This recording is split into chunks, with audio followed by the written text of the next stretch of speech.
اور قاری منظور احمد طاہر اور قاری بشیر صاحب کا شکر گزار ہوں کہ انہوں نے شہداء کے میلے کو بلایا نہیں. ہم نے قاری بشیر احمد حبیب اور اظہر رفیق کی معیت میں فاضل حبیب اللہ رشیدی کی قیادت میں جامعہ رشیدیہ کو جولان گاہ بنا کر 1982 83 84 میں مطالبہ کیا تھا کہ قادیانیوں کو امتناع قادیانیت ایکٹ کا پابند بنایا جائے. تب ان کو پابند نہ بنایا گیا، پابند نہ کیا گیا اور اتنا بڑا سانحہ ہوا. حضرات گرامی، آج کے دن میں پھر ضلع ساہیوال کی ایڈمنسٹریشن، سرکاری انتظامیہ اور پولیس کو متنبہ کرتا ہوں کہ حسین آباد میں قادیانی سرگرمیاں حد سے بڑھی ہوئی ہیں. قادیانی حسین آباد میں اسلامی شعار استعمال کر رہے ہیں، قادیانی قوانین کی خلاف ورزی کر رہے ہیں، قادیانی اپنی نمازوں کو مسجد کا نام دے رہے ہیں. ان حالات میں قانون نافذ کرنے والوں کو الرٹ ہونا چاہیے. حضرات گرامی، مجھ سے پیش رو حضرات نے 26 اکتوبر 1984 کا واقعہ آپ کے سامنے بیان کر دیا ہے، لیکن آج کے اجتماع میں دو عزیز سعید احمد عارفی کہاں ہے؟ سعید احمد عارفی ادھر آئے. اور قاری سعید ابن شہید، یہ گولیوں کی بوچھاڑ میں اللہ نے ان کو بچا دیا تھا. مجھے ان سے پیار ہے. یہ جہاں بھی چلے جائیں یہ ختم نبوت اور احرار کے کارکن ہیں. اللہ کے فضل سے اللہ نے دین کو عزت دی، ہم عاجزوں کی خود لاج رکھی. اللہ نے دین کو عزت دی، ہم عاجزوں کی خود لاج رکھی. معلوم ہوا امت پہ نبی کا ہی نظر عنایت آج بھی ہے.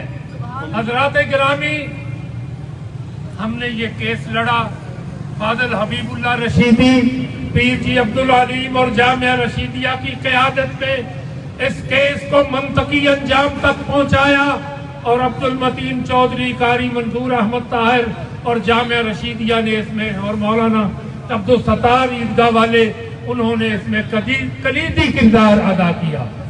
یہ کیس دہشت گردی کی کورٹ میں، فوجی عدالت میں، ملتان میں چلا، اور ہم نے ثابت کر دیا 3 سال کی اس قانونی جد و جہد میں کہ ہنگامہ آرائی کے بغیر بھی جنگ جیتی جا سکتی ہے. اللہ کے فضل و کرم سے قادیانی اپنے انجام کو پہنچے، باقی ملک سے فرار ہو گئے، 1-2 مر گئے. لیکن آج تجدید عہد کا دن ہے کہ شہدائے ختم نبوت کے مشن کو بھولے نہیں. شہدائے ختم نبوت کا مشن، یہ سب حضرات ابھی بھی کہہ رہے ہیں، تاج و تخت ختم نبوت، تاج و تخت ختم نبوت، شہیدان ختم نبوت، شہیدان ختم نبوت، مرزائیت، مرزائیت. اسی معبد خانے کے سامنے میری آنکھوں کے سامنے لاشا تڑپا، اور قاری بشیر احمد لا الہ الا اللہ محمد الرسول اللہ پڑھتے ہوئے اللہ کو جان آفرین کے سپرد کر دی. قاری اظہر رفیق شہید ہو گئے، لیکن جامعہ رشیدیہ اور دینی حلقوں نے اور ہم نے اس محاذ کو، اس مورچے کو چھوڑا نہیں. ہم معبد کے سامنے پھر کھڑے ہو کر یہ بات واضح کرنا چاہتے ہیں کہ ہماری زندگی رہی تو یہ معبد کبھی کھل نہیں سکے گا، اور اگر کھلے گا تو مسلمانوں کی مسجد کے طور پر کھلے گا، مرزائیوں کے معبد کے طور پر نہیں کھل سکتا.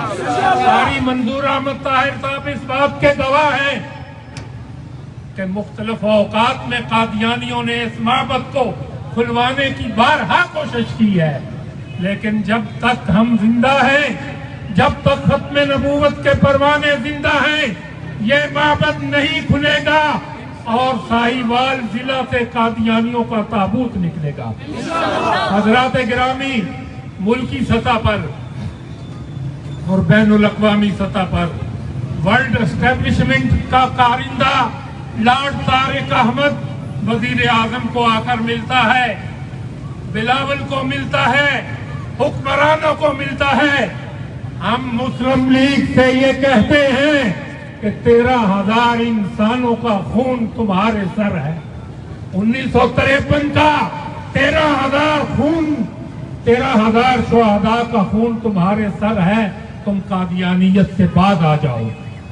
اور مفتاح اسماعیل نے کہا ہے، مفتاح اسماعیل نے کہا ہے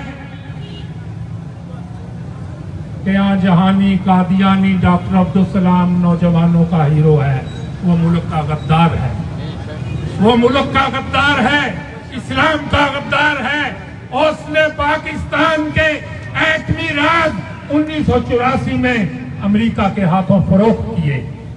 اس نے پاکستان کو بھٹو کے دور میں لانتی ملک قرار دیا۔ جو لوگ دستور کو نہیں مانتے، جو آئین کو نہیں مانتے، جو ریاست کی رٹ کو نہیں مانتے، وہ ملک کے بھی غدار ہیں، اسلام کے بھی غدار ہیں۔ علامہ اقبال نے کہا تھا کہ قادیانی اسلام اور وطن دونوں کے غدار ہیں۔ اور مولانا ظفر علی خان نے کیا کہا تھا؟ باقی باتیں رات کو کریں گے، مغرب کے بعد انشاءاللہ بلدیہ ہال میں۔ مولانا ظفر علی خان نے کہا تھا مرزا قادیانی کی تصویر دیکھیے، مرزا قادیانی کی تصویر دیکھیے، شکل انسانی میں خنزیر دیکھیے۔